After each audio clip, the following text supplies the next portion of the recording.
This is a research report from 2035, and Bitcoin is at $10,000. It peaked at 250. It's now $10,000, and all Bitcoin is financial blather and computers turned on 24/7. It has absolutely no value, but there's still cultish stalwarts that are in Bitcoin. Okay, so a guy like him, as smart as he is to say that, tells me three things. Number one, he hasn't studied Bitcoin. Number two, he has no real uh, understanding for that network. He has no real understanding for the advancement of that network. And then the last piece is he missed it. Okay. Sometimes when people miss things, they dig in rather than flip over and say, hey, you know what? Bitcoin's really going from 100 to 200,000. I'm going to own some Bitcoin. You miss something, you get emotionally charged and you get defiant. You start pissing into the wind, if you will.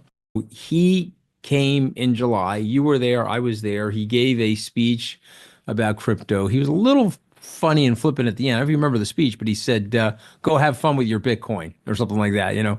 And he's not, in my mind, knowing the family for 3 decades, he's not the Bitcoiner in that family. And so the Bitcoiner in that family, the real disciple, the fully orange pilled person, you know, Trump is painted orange, but Eric Trump is orange on the inside. Okay, he is a full on sees the he's almost like a Bitcoin maximalist. You know, you and I have other coins. That's why you're called altcoin. But he sees it. And I got the chance to see Eric's speech in Abu Dhabi at the Bitcoin conference in Mina.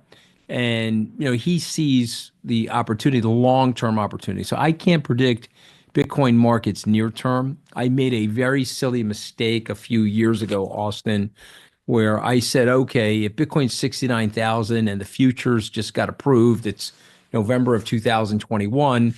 Well, then knowing what I know about administrative law, the cash or spot ETF for Bitcoin will be approved in February of 2022. And I got that wrong because of the arbitrary, capricious nature of Gary Gensler and the menacing nature of their anti-crypto stance for no reason. It cost them the House, it cost them the Senate, cost them the American presidency.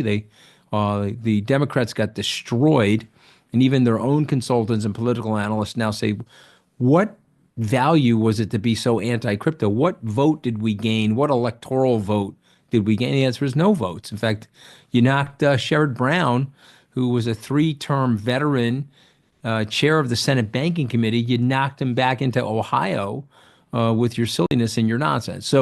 So when I make predictions now, I'm always thinking about those rock slides that happened to me in 2021. But what I do like is what I know about Washington, and that is that people are policy. If you say to me, well, what is the policy of the Trump administration? Well, who are the people? And if we go down the list categorically, these are pro-Bitcoiners. Howard Lutnick at Commerce, Scott Bessent.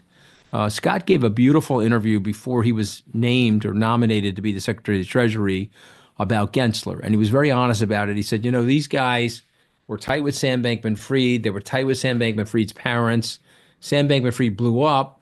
And in order to shield themselves from a potential attack due to their closeness, they went super hard indiscriminately at an industry for personal political reasons to eclipse the news stories around them being so close to the Bankman-Frieds.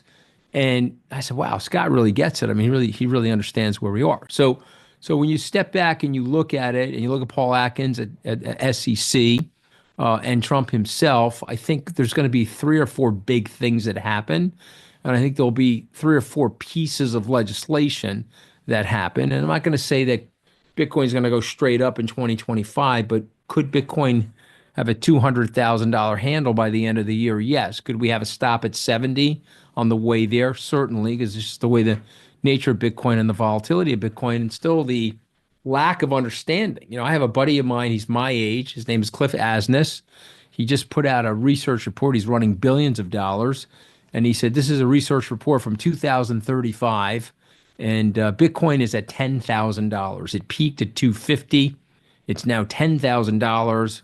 And all Bitcoin is financial blather and computers turned on 24/7. It has absolutely no value, but there's still cultish stalwarts that are in Bitcoin. Okay, so a guy like him, as smart as he is to say that, tells me three things. Number one, he hasn't studied Bitcoin.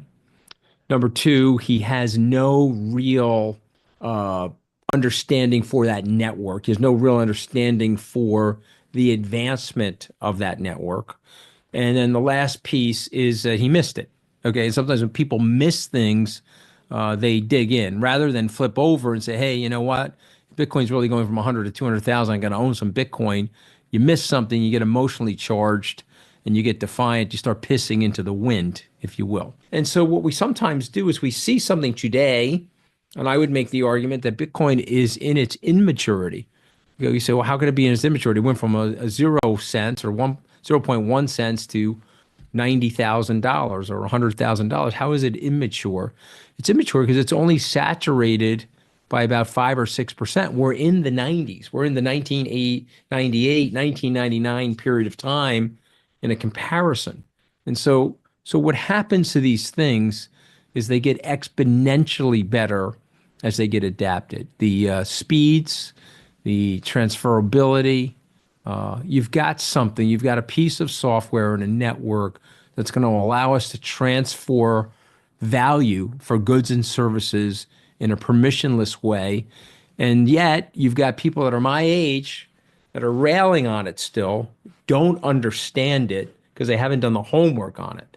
So that's what's going to cause a lot more of this volatility as we ascend upward. Sort of a corrective year, if you will, before they start another bull run. It's a great wave of this cycle, but it's not the last wave, because if you're 6-7% saturated, you could easily see lots of big waves. There's a reason that Bitcoin should get to $800,000-900,000 a coin, and the answer to that is gold. If you believe, which I believe, that Bitcoin is a form of digital gold, it is a store of value like gold. It also could be through stacks and the Lightning Network, a transferable unit of value between all of us. There's no reason why it couldn't trade to the market capitalization of gold. And by the way, it's 0.1% of global assets today as a percentage of assets. So if it gets there, it's like 1.5% of assets. I mean, it's nondescript. Gold has an important function in our society, Austin, but it doesn't run the society. It doesn't move the markets. Okay. You're centered on Bitcoin. I'm centered on Bitcoin because we're in the industry, but it's nascent and it's very small relative to the overall market capitalization of the world. So to me, yes, I think this could be a very big bullish year. I think you probably could get a correction as you go into another halving cycle, but I think there's a big run up. I think the run up starts again, maybe we go to 250, maybe we correct back to 150, and then we're on our way to 500 or 800,000. You tell me though, because the government is a big beast. The government controls a lot of capital and can incentivize capital. If you say to me, hey, it's January 20th and Donald Trump has signed an executive order through the Dollar Stabilization Act to mandate that the 200,000 tokens, 200,000 coins that are on the balance sheet of the U.S. stays on the balance sheet, and there's a mandate for the Treasury to buy another 300,000 tokens over the next 3 years.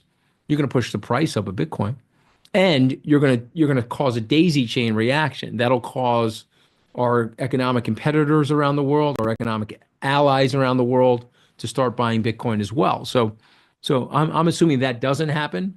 Could happen, but if it doesn't happen, I think you get naturally to a $250,000-ish rise from here over the next 12 to 24 months.